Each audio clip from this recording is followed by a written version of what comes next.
So, I don't know where it is, but we're not waiting for that. We're starting.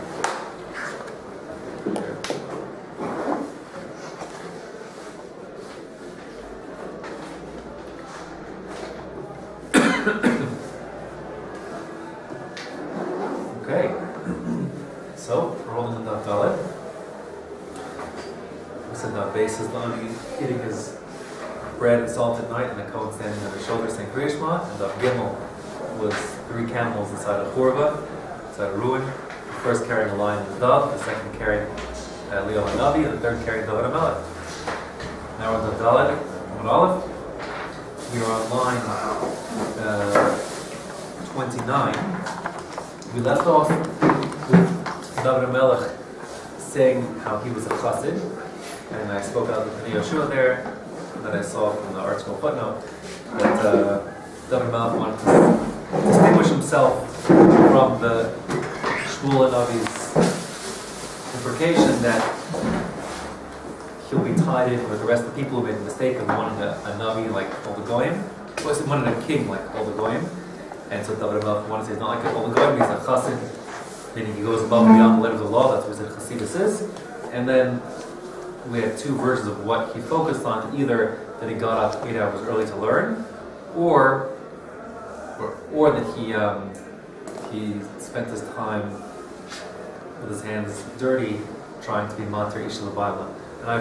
And I wanted to say, and I'm sure this is pashut, even though I saw no one else say it, that it's the machlokas is what's the essential chassidus is focusing on. Is it his ben Adam l'malko that he got up and learned all night, like his relationship with Hashem, or is it his like ben Adam l'chavero that he was, look what he did for the sake of being mater isha l'bayla, to allow women to be their husband because he would be able to be prostitute. She's materis. That's why see the sugya and the 2 sides of the story. I just will emphasize again what I said yesterday, which is if what I say is true. So the essential point, and this is I guess contentious, but this is how I'm learning it. The essential point of the second version of the story is not that David HaMelech let his hands get dirty, but that David HaMelech would do anything for the sake of being mater woman to her husband, even get dirty. You follow? Mm-hmm. So, like, what I'm saying is, like, there's 2 ways to learn it. You can either say the issue is all the kings sit agudos, they sit like in there, with their rich friends, wining and dining, but not me. Look at me, I'm a man of the people. I'm like, I'm prepared to get myself filthy, like not on my, so I don't hold myself to the cover like that. But I'm saying that's not the pshat. I'm saying the pshat is that David is simply self-deprecating. I'm saying David would do anything to help other people. And that's why it says kadei. I'm focusing on that point. It's kadei. My purpose was, in order that I could be mater, a wife to her husband, I'm even prepared to get myself filthy. That's my understanding of the focus point there. In any case, either or, that's how it goes. So now, Gemorah picks up here on line 29 of Daf Dalet Aleph, where we're still questioning about David calling himself a chassid. Now, we're no longer worried about David, like, where's his humility? That we already answered with the Kriya Shema. That's why I like it so much. The question simply is, like, is David calling himself a chassid internally consistent with other things we have from David? Because David also said, and here it says, I'm learning the last word in the line on line 29, to David, Mi karle nafshe chassid, is it internally consistent with other psukim in Tehillim that David will call himself a chassid? V'aksiv, we have another verse which says, Lule hemanti l'ros b'tuv Hashem, Be'eretz Chaim, I should say. Lule. Perhaps. If I hadn't, if I didn't, if I didn't believe that I would see, like, get to all the exact words, the exact translation, Lule, if I didn't believe, Liros, that I would see b'tuv Hashem, the goodness of Hashem, Be'eretz Chaim, like Be'eretz Chaim in the hereafter, the land of life. So then the context is saying then my enemies would have been able to get me depressed and throw me off, and I would have given up. But I didn't give up because of my anticipation of getting to Olam Haba, so therefore I didn't get thrown off in terms of my avodas Hashem.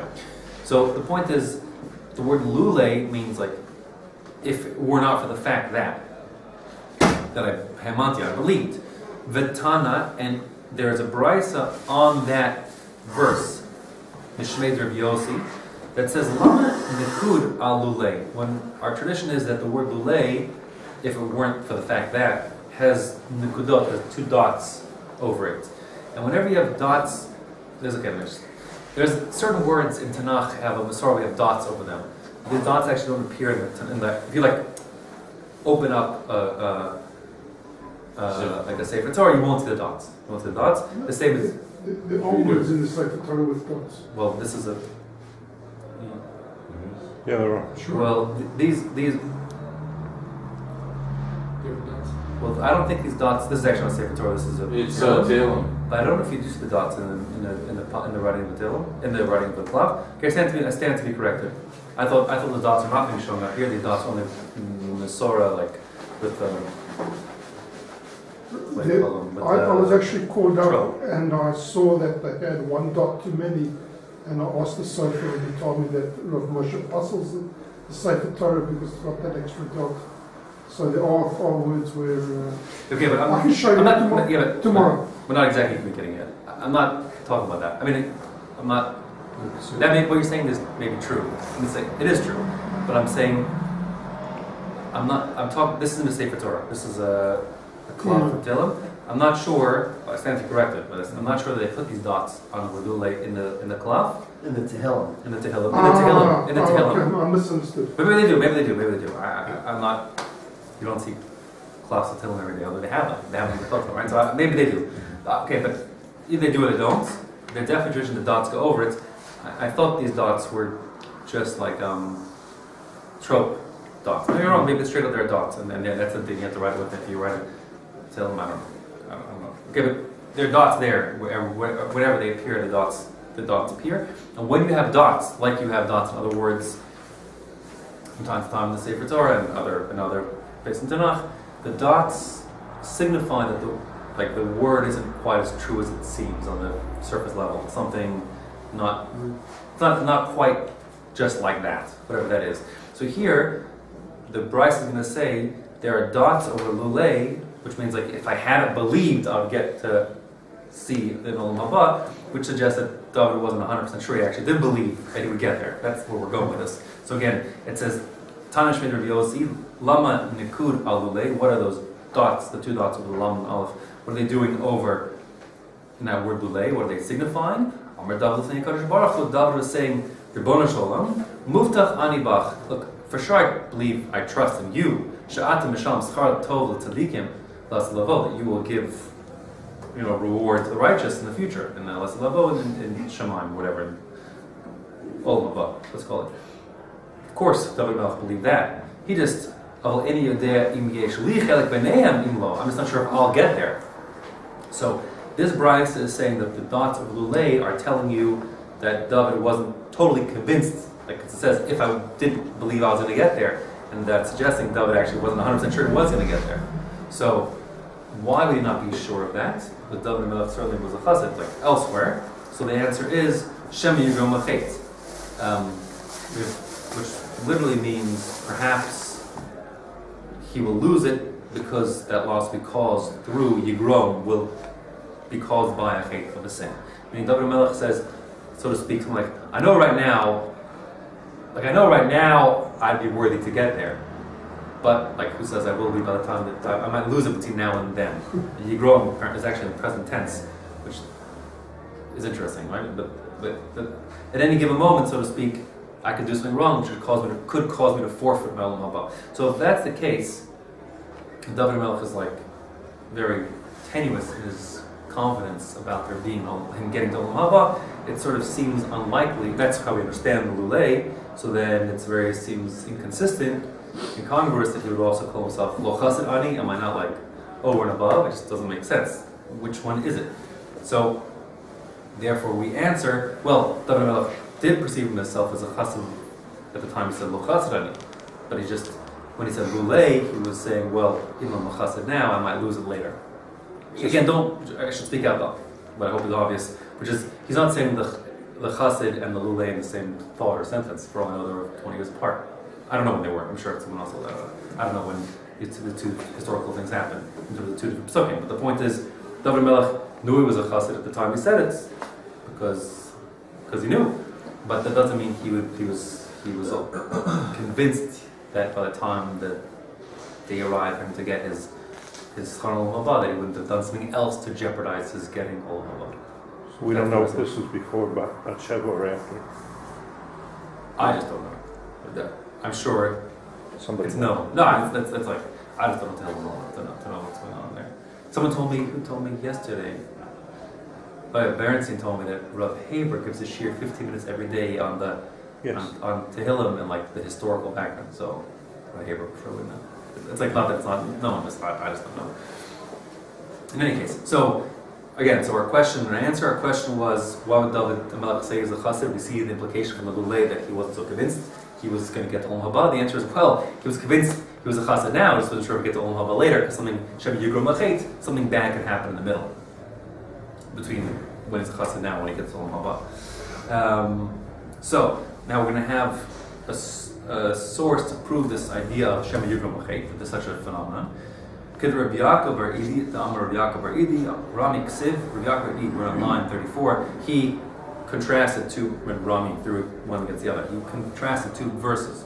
One pasuk says, this is Hashem talking to Yaakov and says, don't worry, I'll be with you as you leave Eretz Yisrael. V'nei Anochi imach, behold, I am with you, Ushmarticha b'chol asher telech, and I will guard you like wherever you go. Like I'm with you. Hashem says, have no fear, I'm on your side. Uksiv, but there's another pasuk that says, when Yaakov had to confront his brother Esav, V'yir Yaakov ma'od. He was very afraid what would happen. So this confrontation when he finally would now meet his brother Esav after all these years, and maybe something very bad would happen. So it doesn't make sense. If Hashem promised Yaakov he's going to be with him, so what did Yaakov have to be afraid of? It doesn't make sense. What was Yaakov afraid of? Amar, the answer is, Shema Yigrom Machet. Yaakov was afraid that, it's true, of course, Hashem promised him he's on his team, but maybe in the interim years, something bad had happened, or something bad, it's present tense again, so maybe something in this interaction will happen bad that I won't give my brother proper cover, I don't know what they do, and that will cause me to fall out of Hashem's favor, and then something bad will happen to me. Like I'll lose, my brother will do something bad to my family. So you see, Shema Yigrom Machet tells you that Hashem could even guarantee a person that he's on his side, and yet something bad can happen because the person could do a sin to fall out of Hashem's favor. Now, before Hashem are bothered here by there's a Gemorah in Daf Zayin, which is I think well known, which is whenever a Navi says something that is good will happen, it always will come true. If somebody says something bad will happen, so then people could do tshuva and it could be averted. Depends on your actions. Right. But in terms of Hashem's promise for a good thing to happen, that's always going to happen. Hashem never backs out. There's a famous Gemorah in Shabbos, like the one time Hashem backed out, well, not for now. But the point is, normally Hashem promises good, He doesn't change His mind for bad. So if that's true, shh. Let me close the door. Just close it. So how do you reconcile, like, these are Nevi'im, David and Yaakov, and they're getting promised. Yes. So then, these are good things they're being promised, so what do they have to be afraid of? So the answer seems quite straightforward. This the Rambam speaks this out, but I'll speak about it here too. That there's a big difference between the Navi, things coming true, or a public nevuah and a private communication. Why? Because what's the purpose of this Navi's promise coming true? If every time a Navi said something, he could always say, oh, well, the reason it didn't come true is because you guys did something bad. So, which is, every Navi could always say that. Because some people always do bad stuff. So then, you would never be able to establish a Navi, right? Because anytime the Navi says you should believe in me, but we don't believe in him, there's a way we confirm whether he's a Navi, and the way we confirm he's a Navi is by making he makes true predictions. So if you can always wiggle out of the prediction by saying, well, my prediction, it was true back then, but you guys messed it up, so you will never be able to confirm him. So I don't much rather. The system is set up that Hashem's not interested in punishing, He wants people to do tshuva. So when the Navi says, 30 days from now Hashem's turning over the city, that can be averted. Hashem doesn't want to turn over cities. He wants people to do tshuva by giving you 30 days. That can always be averted. But Hashem promising good, that Hashem won't back out of, and that way we can be able to test the Navi. If that's what's going on, and that's the reason that's the rationale behind Hashem not being able to change his mind once he said something good will happen. So then that only is useful and necessary when you're establishing a Navi. It's not useful and necessary for private communication. Hashem says to Yaakov privately, I'm with you, so then Yaakov knows Hashem said it. He doesn't need further assurance or proof. And therefore, there's no reason in the world why, Hashem says, I'm with you till, no matter what, and then I promise I'm on your team. But then Yaakov does something to make it that he says, well, I'm on your team, Hashem, then of course the deal will fall apart. Stands to reason. I was about to say example, but I'm speaking the metaphor. If the husband says till death do us part to his wife, not a Jewish thing, I know, but that's the commitment that he makes and he means it. Then if he comes home and he finds the woman is with another man, obviously, well, you broke your half of the deal, so then death do us part's falling away, and we're getting split up. Same too, like Hashem says, Yaakov till death do us part. But then obviously if Yaakov is treacherous and does something bad to Hashem says fine, you forfeited the relationships, and so now, of course, I'm not protecting anymore, all bets are off. So the same thing with David HaMelech, as with Yaakov Avinu, that Hashem had private communication, giving them, but Yaakov Avinu, it's a private communication, I promise I'm with you, but that of course assumes that you'll do something to mess it up. And if you did, of course you lose that protection. My hands aren't tied, so to speak, Hashem would say, with a public nevuah where I have to follow through, otherwise the Navi will be shown to be false. And once it's such a possibility, we can never establish Navi was true. This is private communication, not relevant. So just as Yaakov had a fear of Shem Yirgum Achet, for sure David HaMelech, who doesn't have a promise from Hashem, he just knows that now he's a good guy, he has to know that Achet could come and he could lose all Hava. So that's what's going on there. We now bring a second Brisa showing the same kind of story, even on a national level. Kedatanya, so I'm not exactly perfectly sure, to confess, why there's not a Vav here. Because the way I'm understanding this Gemara, I hope I'm understanding it correctly, we're giving two, the structure is question about David HaMelech, Stira, why do you say Chassid, why do you say Lule with 2 dots, answer, Shem Yirgum Achet. Proof that such a thing as Shem Yirgum Achet exists. Proof number 1, Yaakov Avinu. Proof number 2, this Brisa. That's how I'm understanding the Gemara. So, and the only difference is the first one is a Navi private, the second one is even on a national level. That's how I understand the structure of the Gemara. But if what I'm saying is true, I don't really understand why example number 2 doesn't have a Vav. Like, Vav, Kedatanya is second proof from this Brisa. I don't know why it's not there. So maybe, what I'm saying clear? Yes. At least you're following my thought? Yeah. So what I like, because how this seems to read without the Vav is that this Kedatanya is somehow a proof that reflects back on Yaakov Avinu. Right? Yaakov Avinu was afraid Shem Yirgum Achet. Kedatanya, as you see from another Brisa, why he be understand that. It's what Rabbi Yaakov already questioned. No, okay. But just look at the structure, right? The structure is right. You're right. Shem Yirgum Achet, and we have a proof by Rabbi Yaakov Bar Idi, and then Kedatanya. So it may be that I'm reading it wrong. It may be, because there's no Vav here, like it should make sense, that how did Yaakov Avinu know to be afraid of Shem Yirgum Achet? Because of what was revealed in this Brisa. I just don't think that makes sense. Especially the Brisa, you'll see, let learn it, then you can tell me if you see it differently. I want there to, so to speak, be a Vav here. In other words, conceptually, this is a second illustration of the Shem Yirgum Achet phenomenon, and you see it applies even on a national level. Kedatanya, as it says in a Brisa, this is the pasuk from the Shir Shel Yam as they cross the Yamsuf. Ad Yavor Amcha Hashem, Ad Yavor Amzu Kanisa. It's repetitive. It says, until your people cross over, until your Hashem, your people cross over, and then like semicolon, until your people that you acquired cross over. So it's 2 crossings over. Who was twice. So the Brisa says, Ad Ya'avor Amcha Hashem, the first time, Zu Bia Rishona, that's the first when they came to Eretz Yisrael. That was when they came to Yoshua. They came, the Yarden split, and they marched in, and they walked around Yericho, the walls fell down, etc.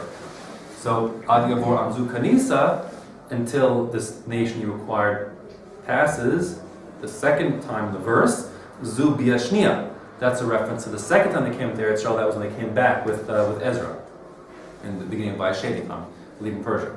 So, Mikan, the fact that, now this is the Brachot talking still. The Brachot says, Mikan, from the fact that the verse put these two biyas, these two entrances to Eretz Yisrael, like in the same thought, Amru Chachomim, the rabbis understood, Ru'uyim Hayu Yisrael, it would have been appropriate, befitting of the Jews, Le'asos Lahem Neis B'mei Ezra K'derech Shenas Lam B'mei Yeshua Ben Nun. It would have been appropriate the same way that they walked in with all this, fanfare and miraculous stuff happening when they came with Joshua, so too, the miracle should have happened when they came back with Ezra. It's just that, Ela Shegara Machet, past tense, here. But the problem is, during Bais Rishon time, they were so bad that they forfeited, the glory of coming in, the pride as they came with Joshua, and said they came in with, the story of Ezra is very sad. Ezra came with 42,000 people, right, and a few attendants. The Jews didn't come back from Bavel, and they only went because Koresh said they could go, and it was not a, they still remained sort of under the thumb of the Persians. It wasn't a glorious return. It was a slow, sort of, basically pathetic return.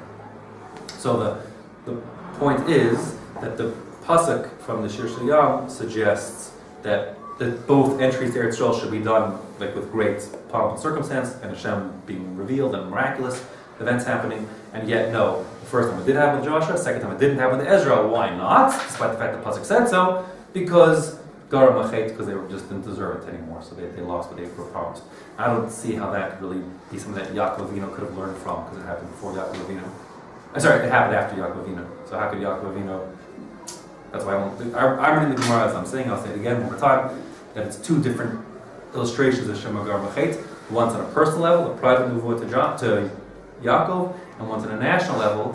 They don't need the rule of the Navi's positive things come true. Doesn't apply to the verses here in Shir Shayam. First of all, I think it's a question if it even is considered nevuah. Any of you say it was a nevuah, but Moshe Rabbeinu isn't the same as other neviim. The belief in Moshe Rabbeinu is established because they all heard Hashem talking to Moshe at Har Sinai. So he doesn't need to be established as a nevi. He's established elsewhere. So therefore, even if he would have said it as a nevuah, it still could come false by Moshe Rabbeinu. So those who want to learn about Eliezer and PS it, that the rule that what a Navi says has to be true only applies the first 3 times he says it, because then he's established. And then some say, now, if we are Shem Yikrim Machet, even if the Navi promises good things to happen, later on, if we don't deserve it, Hashem can take it away. Because the Navi's been established as a true prophet, or something like that. So, let me stop here to take questions. I see some third brows. When Hashem was going to destroy the Jewish people at the Chet, and Moshe Rabbeinu implored for us, and come with it. He said he wants Hashem to be with us. Yeah. Isn't that the same thing here? Hashem said that's it. Okay, the question's about at the Chet Egel, so there Hashem wanted to destroy the Jewish people. So let me first answer the question. I'll answer the question twice. First of all, answer the question is it's always true. When you're dealing with Hashem, like what Hashem would do or wouldn't have done and promised and didn't promise, it's always very difficult to talk about counterfactuals. In other words, it didn't happen. So I don't know what to say. Maybe the Torah would have written differently if it would have happened. It's hard. There was that classic scene. I don't know if you saw this. But it sticks in my mind. There was this movie called The Matrix, and there's a scene where he goes to this oracle, and then he knocked over something, and she said, "What's really going to bake your noodles if I wouldn't have said?" You know that scene? She says "Watch out," and then a second later he knocked it, and then she says "What really is going to bake your noodles if I wouldn't have?" So it's hard to say counterfactually if Hashem knew what was happening, so when he said it, he also knew that David would succeed. He's outside the time. So I can't it's always tricky to ask such a question. Okay, but as it happens, I will just give you more less. That's a dodge, but then the dodge is a logically sound dodge to your question. But the real answer, you don't need the dodge, is because listen, how it played itself out, still building on the dodge idea, is that the Avos were Avram, Yitzchak, and Yaakov, and everything was built out of them, and the people were forged in as a nation in Mitzrayim, and they were established as Klal Yisrael at Har Sinai, and we're not going back from that. But everything could have still stuck together, in an alternate universe, that everything would have been built out of Moshe Rabbeinu. The same way humanity was built out of Noach, right? We're all out of Adam, but we call ourselves Bnei Noach because like we had to start again. Noach is a child of Adam, but like he's the real nexus where it all begin. So I guess in that alternate universe where Hashem couldn't have been placated by Moshe Rabbeinu, like Moshe Rabbeinu would start again from scratch. I don't know what would happen next, but again, there's still an Avram, Yitzchak, and Yaakov. Then like the story and like collapse the people, and then a new thing out of Moshe, and everything could have stayed true, But again, it's like we're talking about what might have happened, what didn't happen. This is what did happen. Thank you. Yeah. The part that kind of perplexes me is that usually tzaddikim don't go around bragging about their righteousness and their piety. Right. So why usually they go the other direction and say the opposite. So how come that part I'm a little... Okay, good. So that was yesterday's question, and maybe I didn't... It's a great question, and everyone asks it. Mm-hmm. The answer that I mentioned, I just saw this. Everyone asks it and gives answers. I saw in the article footnote yesterday that they brought the Pnei Yeshua, and I said yesterday that I would never look there, so I'm glad I saw it on the way up the stairs, because the Pnei Yeshua gives a very strong answer to this, which according to the article footnote, we'll trust it. So the question is, why would a tzaddik say he's a chassid? So the point is that the Pnei Yeshua answers that David HaMelech was afraid, because Shmuel HaNavi, I'm just repeating myself from yesterday, Shmuel HaNavi, the Psukim say, the people came to Shmuel and they said, we want king like Kishar Goyim, like the other nations have one. And then Shmuel HaNavi said, oh no, if you want a king like the other Goyim, you're doomed, and the king that you get is doomed too. So then, David HaMelech is afraid of that, because he ended up being nominated as the king. So his whole point then isn't his generic Hasidus, like look at me, I'm the greatest. Of course, that's inconsistent with who David is and why any person would be. The point is, this is how Pnei Yeshua understands it, how I understand the footnote, how he understood it, is that David HaMelech is, a chassid means going above and beyond like what would be normally expected of me. So David HaMelech says, listen, I'm a king, and with a king comes certain responsibilities, but also a certain frame of life, a certain lifestyle that a king is entitled to live. And yet, despite that, I'm not like all other kings of other nations, which is what I don't want to be sucked into and then be punished with them. No, I'm a Jewish king, and a Jewish king is totally different. How am I totally different? I go above and beyond. I'm a chassid relative to what a tzaddik. A king could say I'm a tzaddik by getting up at 8 o'clock every morning and doing what a king's supposed to do. I'm a tzaddik. I'm a king. What do you want from me? That's the king's lifestyle. No, David says I don't do that. What does David do? So that's the Gemorah. The Gemorah is how I explain the Gemorah, which I hope is true. That David said, there's two sheets, right? Either I'm not like other kings. My chassidus isn't I'm a general chassid. That I'm a chassid, meaning I'm going above and beyond what a king ought to be doing, because I get up early and learn all night. Or, despite the fact that a king could say, well, go take your dirty underwear to some rabbi, what do you want from me? I'm the king. No. David HaMelech says, how I learned it, in order to be matir ish l'bayla, I'm prepared to deal with a woman's dirty underwear. Understand? So that's like very not like other kings. Therefore, David is only essentially, because remember the pasuk. If you remember the pasuk, the full pasuk says, if you look back, it's on line 17. The David, two pasukim mixed up there. The David, it says shamar nafshi, like protect my soul, meaning protect me from the indictment that Shmuel HaNavi had said, which is the people want a king like the other nations. Well, the king is going to go down too. So David says, protect my soul, Hashem. I don't want to go down too. I'm doing my best, and I'm not like other kings. I'm totally different. I'm a chassid. I go above and beyond what a king would expect to do.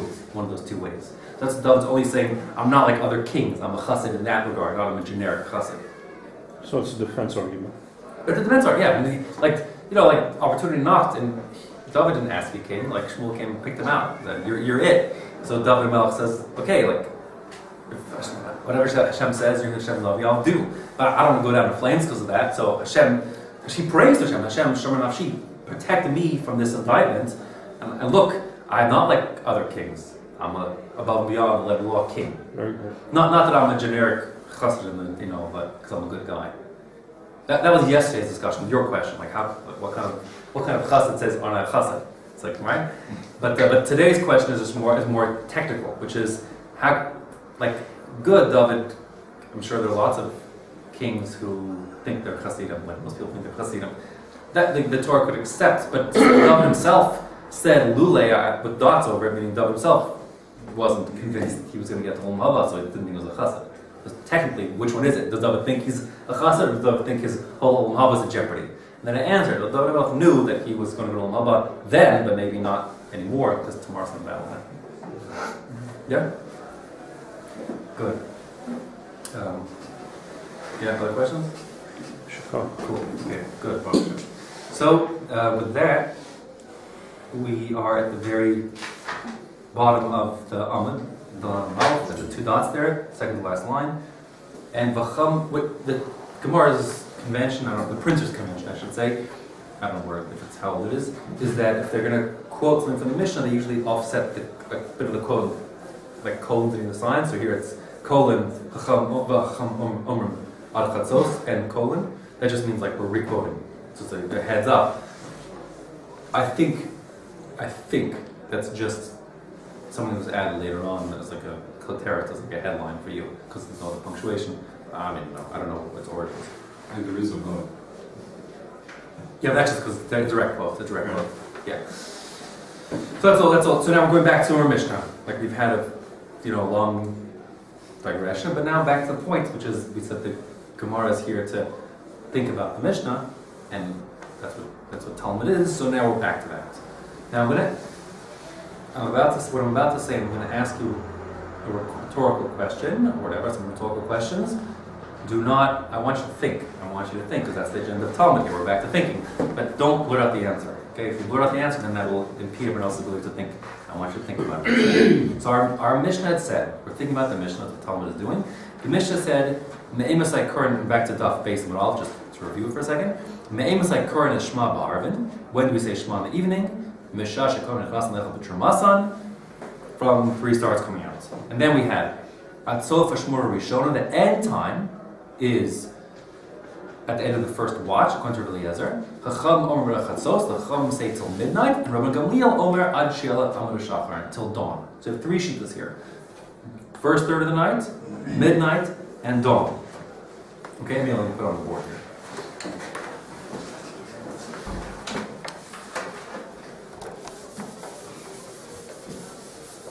This isn't complicated, I was putting it.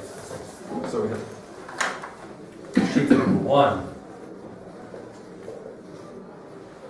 Eliezer says Ashmur Rishonah, and we'll call it 1/3.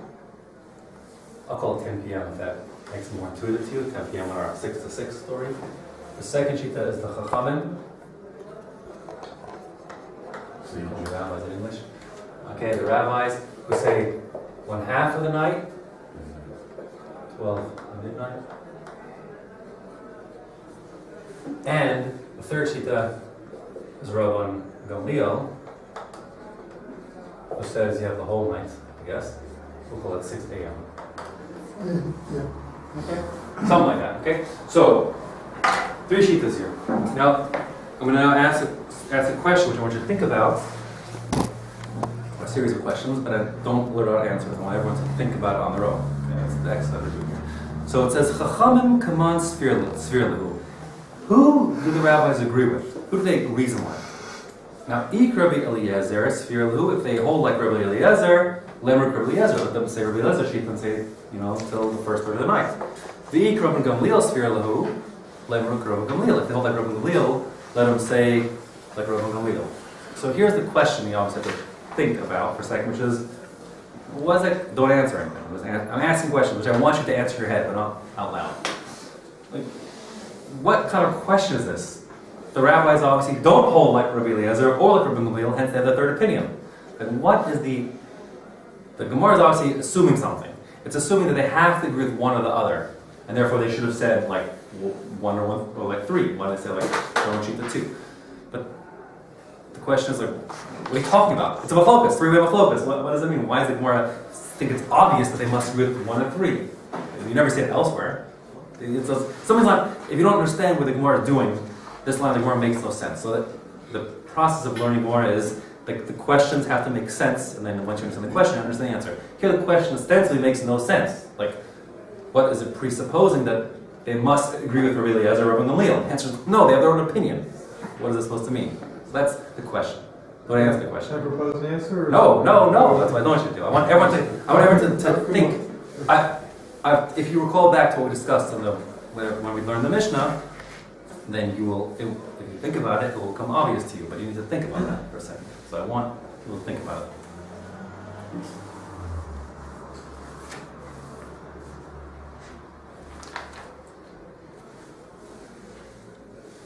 When you think you've thought about it, you can look at me, so you can give your answer.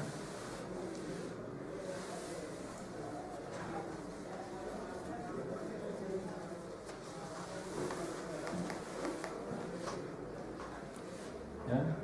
I can't see. You're looking down. I'm assuming that means you're thinking, which is good. Thinking is good. No rush.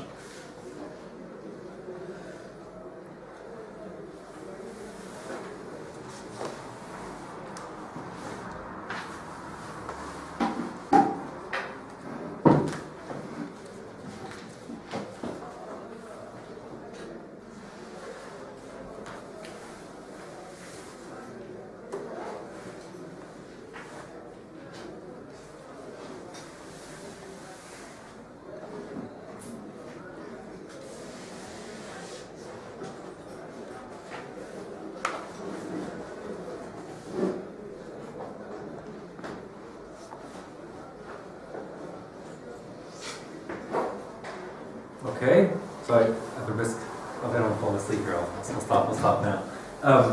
So first, is the question perfectly? My question perfectly clear? Like the Gemara doesn't usually do that. The Gemara, there's 1,000 machlokas, there 3 machlokas, and never before, never again does it say like, hey, what is the? It could have just easily said, hey, Rabbi Gamlielon, who does he hold? Like Rabbi Eliezer or the rabbis, or what? Like why are we picking on the Chachomim? That's like it's something not adding up. So that means there's something that the Gemara is understanding, which you need to understand too before we can proceed. So. Do you remember what was the reason Rabbi Eliezer said the first third of the night? What was his rationale? B'shachcha, when you go down to when you go to sleep. That's right. B'shachcha means when you go to sleep. And Rabbi Gamlielon said b'shachcha. What was the shita for why it was the whole night? Most people stay up. There's people that stay up that. So, well, stay up late, but how late? Till the morning time? No. That's not normal. No. So what was their shita? Rabbi Gamlielon, why did he hold that? The whole time you're sleeping, right? Exactly. So the machlokas was the prefix, the base in b'shachcha. It doesn't mean in your going to bed, which is just the beginning of the night, or in your being in your bed, so thinking you're lying down, meaning the whole night long. So since there's only 2 possibilities, in other words, what that could mean linguistically, well, whose side of the rabbi's on? You see, that the point is, this is the heavy point, the fundamental point. Like, they're not just picking numbers out of a hat and saying, well, I say 10 a.m., I say 6 a.m. The point is, something is always driving their shita. And you always have to remind yourself back to that. They're not just arbitrarily saying opinions. Something is driving them, a verse usually, right? A verse or a svara or right? Something is pushing, usually a verse or a drasha, is pushing the shita of the time. So the Rabbi Eliezer is saying, listen, I'm reading the words. The words say, when you go to bed. And I'm telling you, people don't go to bed past 10 o'clock. Forget maybe 9, maybe 11. The point is, all night's impossible. That's not what the word means. The pasuk doesn't mean that. And the Rabbi Gamlielon says, no, the verse means when you're in your bed. People are in beds all night long. So you have the whole night to say Kriya Shema. That's pasha. That's a machlokas. That's a fundamental machlokas which will not get resolved because there's the words. So the word base is ambiguous. The prefix base is ambiguous, and it can mean in your lying down, meaning when you go to lie down, or in your lying down the whole time you are lying down. Work can mean both things. So we'll never resolve them. They would need to have some other source, like another Brachot. They need to bring something external, like another pasuk or another Mishnah or something that indicates the whole night or part of the night, whatever it is. And you can't say that they're splitting the difference because that would go against what Rabbi Eliezer said.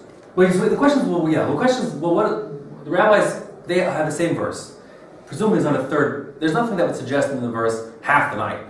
I mean, going to bed or in bed, what's half the night all about? So therefore the question is, well, they have to hold the verse means, how do they translate, I mean, when it says, when the words say here, v'cham my svirlu, what do they hold? It doesn't mean, what do they hold about in the Mishnah, per se. They mean, what do they, it so to speak means, what do they hold the verse means? It doesn't mean when you go to bed or when you're in bed. Right. And then, they have to choose one or the other. And if they choose, whichever way they choose it, then they should have said, like, what are the other? Why are they picking this middle, like, it doesn't, if they don't have a third possibility what the verse means, they don't have a third possibility for what the timing of it. Again, what it could have been, this is we're speaking counterfactually, it could be that they said, maybe we'll say that, oh, they hold people go to bed till midnight. That could be a possibility. And the Gemara could have answered, didn't, it doesn't answer. It could have said, oh, the rabbis hold like Rabbi Eliezer, it's just they hold people go to bed till midnight. That would be okay. I'll be okay, then maybe we'll get into that. Right? It could be as early as the early time of Rabbi Eliezer, or it could be as late as Rabbi Gamlielon. But rabbis say, well, look, most people is this time. Most people go to bed at this time.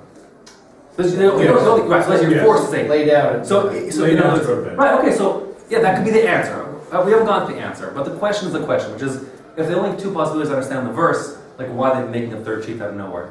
There's no way they could say Rabbi Eliezer. I guess in theory they could say, just the same way they in theory could say people go to bed until midnight. They could have in theory said people are only in bed till midnight because good Jews get up at midnight to be close to Hashem, like Tikkun Hatzos and like no. That could be also where it goes. But the point is, we want to. That would be very instructive, especially since whatever is driving them to midnight will teach us a lot about Torah's notion of bedtime or being in bedtime. And therefore, the question is, well, who do they hold like? And if they hold like one or the other, why do they say like one or the other? Why do they have a new sheet to hold themselves? That's the Gemorah's question. Yeah. Haven't we already been told way back when that the Chachamim really hold like Rabban Gamliel, that maybe make a Gezerah until midnight? So wouldn't that suggest That's exactly what I'm thinking. Yeah, good. Okay, it's a good question. So for reasons that I don't exactly know, well, I don't. It's a very good question. It's a good question. I'm forced to. Okay, this so. Is that the answer? Okay, well, the question can't be the answer, because if it would be the answer, way back when was the Mishnah? So if the Mishnah itself says that, and the Mishnah does say explicitly that the rabbis hold like Rabban Gamliel, and because we want to keep it from doing the Averas, so then what's the Gemorah coming to ask the question, what are the Mishnah to? It's a strong question. I didn't see anybody ask it, which is surprising to me. Doesn't it seem like from what the Mishnah says that the kids didn't know what to do? Is the halach like their father? Right. Is the halach like the Rabbanim? Yes, but they definitely excluded the last one. The first one. Yeah, they excluded, yes, but the question is... They didn't know. Forget the... Yes, you're asking... You're saying a good point, but the question is, since the Gemorah speaks it out, the Mishnah speaks it out, that they held like that. The Mishnah says explicitly, the words say...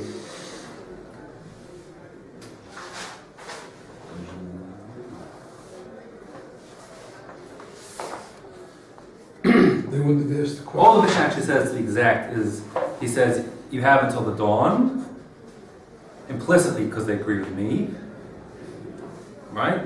They hold you have till the dawn, so I guess that implies that they hold me. And they only said it, why do they say Chatzot? To keep people from doing sins. So your question is a good question.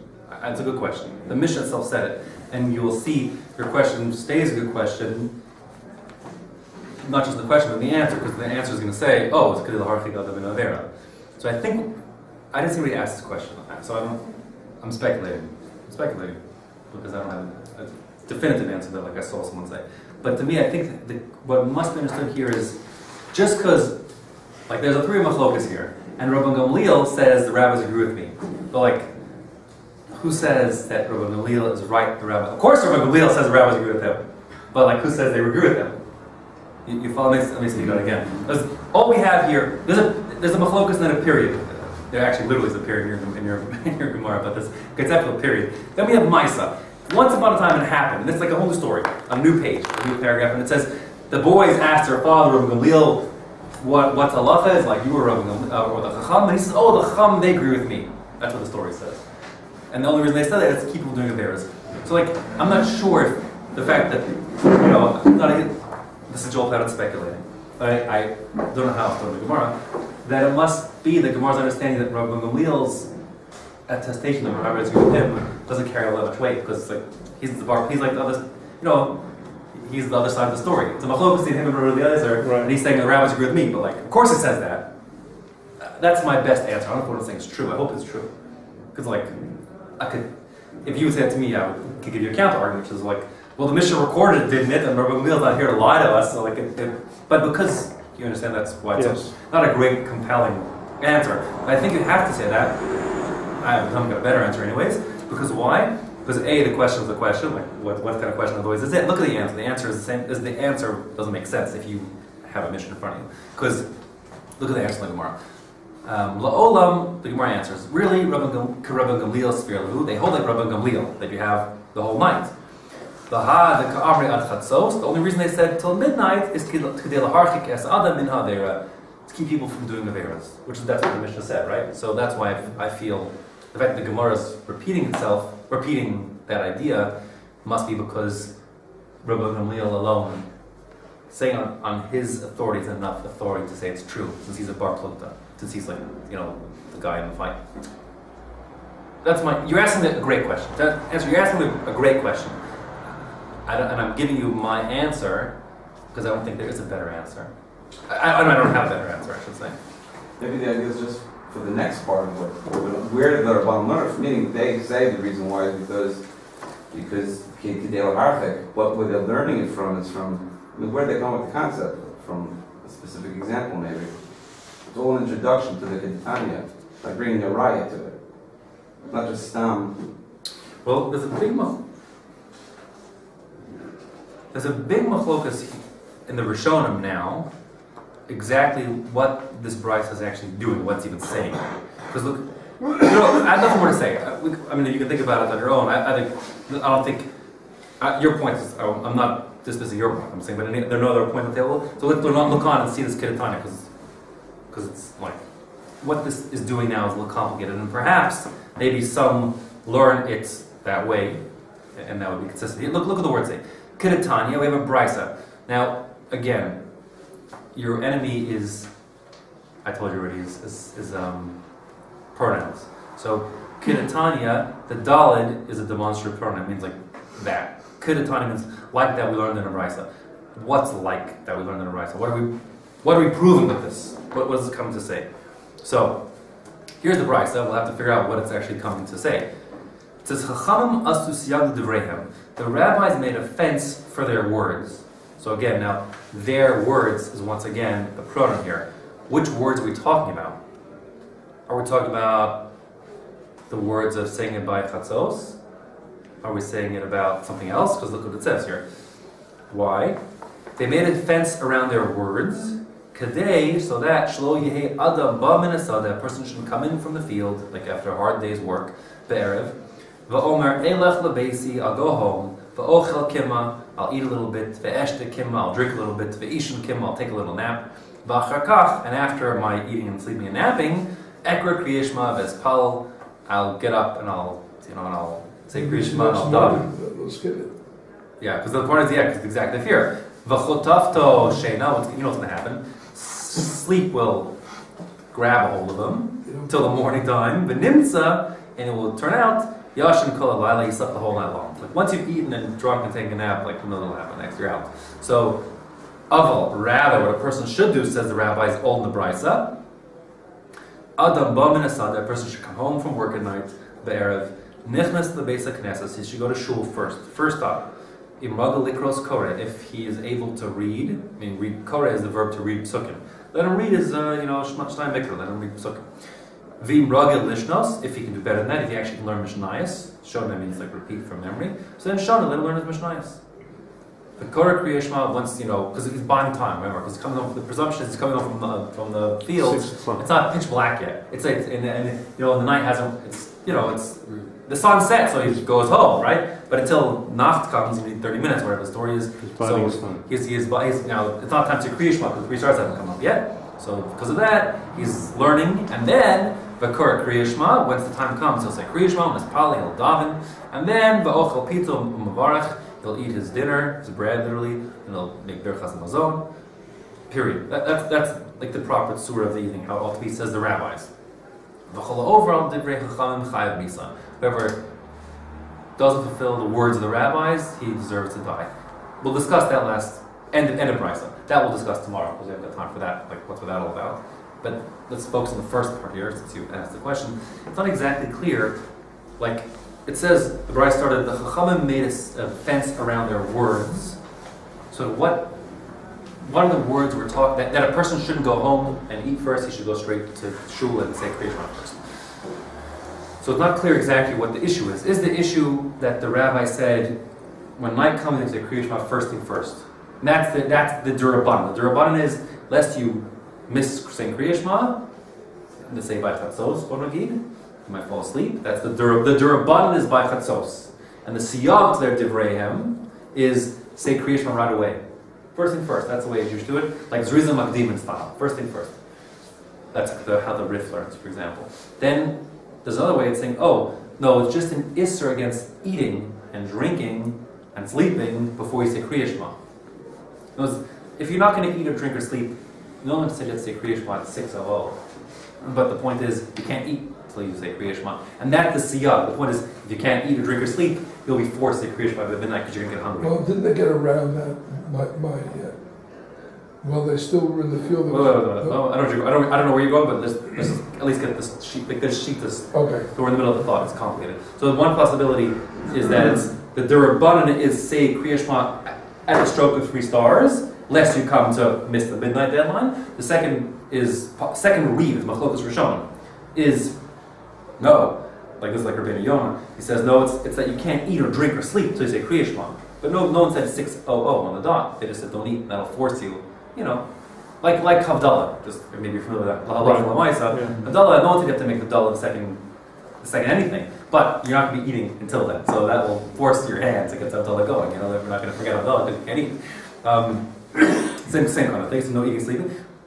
Or is the issue just a generic one, which is the rabbis were afraid that you'll miss the midnight deadline, and therefore they said go to shul first and daven before you get on with your evening. That's the siyag. It's not clear what it is. And it's Machlokas Rishonim. And so now, your question about, well, maybe we're introducing this story, like pretending we didn't know. The question was, how could the Gemorah ask who the rabbis hold like? The Mishnah says they hold like Rabbi Gamlielon. And your suggestion was, well, maybe we're just sort of like pretending, playing dumb to introduce this idea. Well, I'm not sure if you can reconcile that with all the shittas or even any of the shittas. I'm not sure, right? Because what's the kiddatani you wanted? We just want to bring in the kiddatani. What? Because the derbanan to not eat before. Like how does that? So I don't like that approach. So let me just keep all our thoughts together here. The Gemorah clearly asks at the bottom of the last Amud, who does the rabbis hold like? Who do the rabbis hold like? They must understand that there's 2 possibilities, either bedtime or all in bedtime. You must understand that. So Rashi says, Rashi's black and white. I want you to realize that it's implicit in the question. So then it says, no, the rabbis hold like Rabbi Gamliel is just that they want to keep people from doing affairs. You'll ask the question, which is, well, the Mishnah said that. I said that's a great question. My best answer to you is, well, the Mishnah didn't say that. It's just there's a story about Rabbi Gamliel, and in the story, Rabbi Gamliel said it. And who says Rabbi Gamliel's assertion is reliable, especially since he's the guy in the fights. Of course, he says he's not an independent third party. He's the guy he's saying rabbis agree with me. Of course, he says that. That's my answer to you. I'm open for better answers. And then so in other words, the kasha falls away in terms of why we're repeating ourselves. We're not repeating ourselves. Now the Gemara is laying down the law that the rabbis hold that Rabbi Gamliel is a halacha b'diavad the whole night. L'chadchila they made a durabanan until chatzos, so people shouldn't miss saying Kriya Shema. And then on top of that durabanan, the chatzos durabanan, they made another durabanan of saying Kriya Shema either right away or before you eat, or maybe just come. And that's the first thing you should do in the evening. Not exactly there. So we're good, right? Just so you know, the halacha, the Shulchan Aruch lashon is l'chadchila. You should say Kriya Shema right away, but that's not l'chadchila doesn't mean that's the din. So he would be the Shulchan Aruch Mechaber is learning essentially like the Rajba and the Rabbeinu Yonah, etc. That there's an issa d'rabbanan here to eat before you say Kriya Shema, and that's halacha. You can't eat before you say Kriya Shema. That issa begins from half an hour before the time to say Kriya Shema begins, and that's a din. If you started halacha, you say it's a Reish Lamed Hey. If you started your Suda earlier, then you can continue on. You can continue on into the half an hour and just stop and say Kriya Shema then, because it's just the Raisa. And if you it's just like a snack, you can, yes, you may eat snack foods. I don't know what that means, eat an apple or something, you can bring in a kibetza, you can eat an apple or whatever it is in the half an hour window. You just can't have a Suda because the Suda could go on a long time. So that's the halacha l'maisa. Bottom line, you can't start a Suda within half an hour of Kriya Shema time. And this, by the way, has a very, besides, this comes up in weddings all the time, this you should know, but I'll tell you, a real problem. But it comes up if you bring in early Shabbos. It comes up every week throughout the early Shabbos summer. The reason why I'll speak it out is, let's, for argument's sake, I'm taking a shita so you can get the point. Let's, for argument's sake, say that you hold that it's Kriya Shema, like Nacht, falls 40 minutes after Shkia. I'm just taking a number, or other shitas giving a number. So that will mean, if you come home from shul, having gotten early Shabbos, you cannot sit down and make Kiddush within 30 minutes of Nacht, or maybe 10 minutes after Shkia. From 10 minutes after Shkia, you can't make Kiddush, and you have to wait now. You can't start your Suda, that's the Kriya Shema first. That's the Isser, that's the din here. That's halacha. Therefore, if you're taking early Shabbos, what you ought to be doing is like rushing home to make it at home in time. The Rav Padowitz here based tefillah. You can't eat what? Because you can't start the Suda within half an hour of Kriya Shema time. Once you start, you continue, but you can't start your Suda. That's a din in Chachomim. So as it happens, I took the example of 40 minutes just to make it clear that you have 10 minutes till after Shkia to begin your Suda, or it's too late. You have to wait. Twiddle your thumbs for half an hour. Take Kriya Shema, then do Kiddush, which will irritate your wife and kids, so don't do that. So as it happens, l'halacha, Rav Gamlielon paskins that 30 minutes after Shkia is Nacht. Okay, so then that will mean, by coincidence, quote unquote, by coincidence, that you can't start your Suda from 30 minutes before, 30 minutes after, which means Shkia. So in the l'halacha, according to Rav Padowitz, he paskins, you must make Kiddush before Shkia if you want to make Kiddush early on Friday night. Okay? But again, why am I saying a lot of words? Because people will if people hear Rav Padowitz said you can't make Kiddush after Shkia, it's nothing to do with Shkia per se. It has to do with 30 minutes before Nacht. It just so happens that he holds that Nacht is 30 minutes after Shkia. Yeah, you follow the thought totally. In other words, if you hold, you're a Rabbeinu Tam guy, you hold 72 minutes, and you are prepared to drive your car to Shkia because you hold it, a lot of time. Just pretend, for argument's sake.